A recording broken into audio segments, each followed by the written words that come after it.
네, 진보당 부대변인 신하섭입니다. 오늘 브리핑 3건 이어 진행하도록 하겠습니다. 첫 번째 브리핑입니다. 윤석열 용사, 신원식 장관, 정치적 중립은 어디 갔습니까? 신원식 국방부 장관이 공식 석상에서 문재인 정부 용사, 윤석열 정부 용사를 구분해서 칭했다고 합니다. 저는 박근혜 용사로 입대해서 문재인 용사로 전역했습니다. 예비군은 윤석열 용사로 받고 있습니다. 앞으로 이렇게 소개해야 합니까? 전두환 소위에서 박근혜 중장으로 전역한 신 장관은 이를 구분하면서 매우 큰 의미가 있다고 했는데 맞습니다. 신원식 장관의 자질을 의심케 하는 큰 의미가 있습니다. 국방부 장관으로서 절대 해서는 안 되는 말이었습니다. 신 장관의 머릿속에는 정치적 중립이라는 개념은 없는 것 같습니다.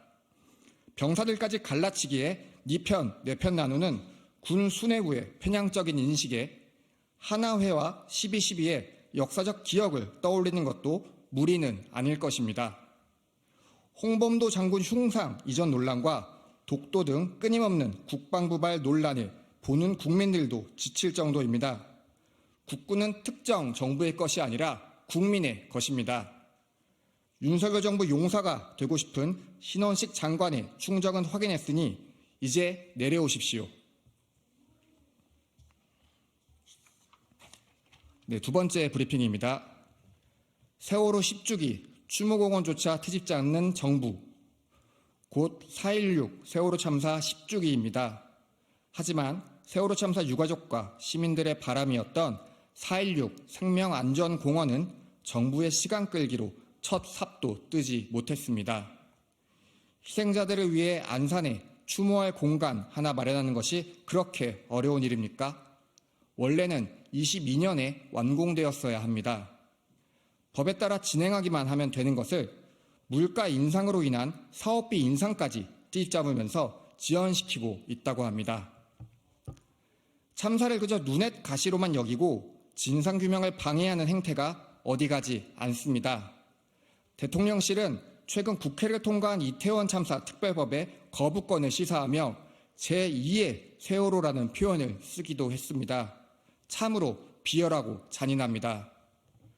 참사를 기억하는 것은 우리 사회의 당연한 의무입니다. 10주기를 맞아 시민위원회를 모집하고 전국 시민행진 등이 진행된다고 합니다.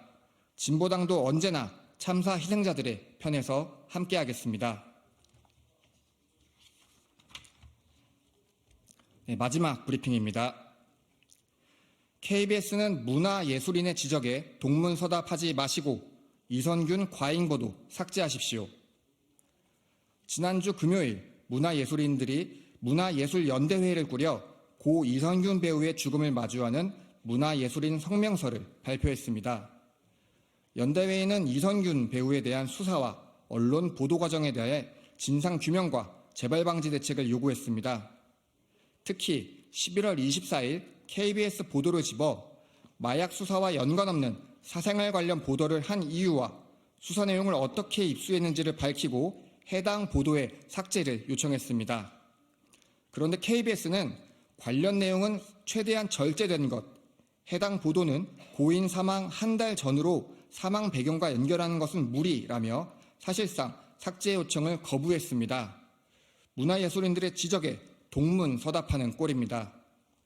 해당 내용이 혐의를 입증할 만한 명백한 증거도 아닌데 보도를 한 이유는 무엇입니까? 해당 내용을 경찰에 어떤 과정을 통해 입수하게 되었는지 이에 답하는 게 KBS가 했어야 할 일입니다. 경찰과 언론이 수사 배경과 그 내용을 과정 중에 알리는 것은 피의사실 공표에 해당합니다. KBS는 더 이상 동문서답 말고 문화예술인들의 지적대로 11월 24일 보도 삭제하십시오. 이상입니다. 감사합니다.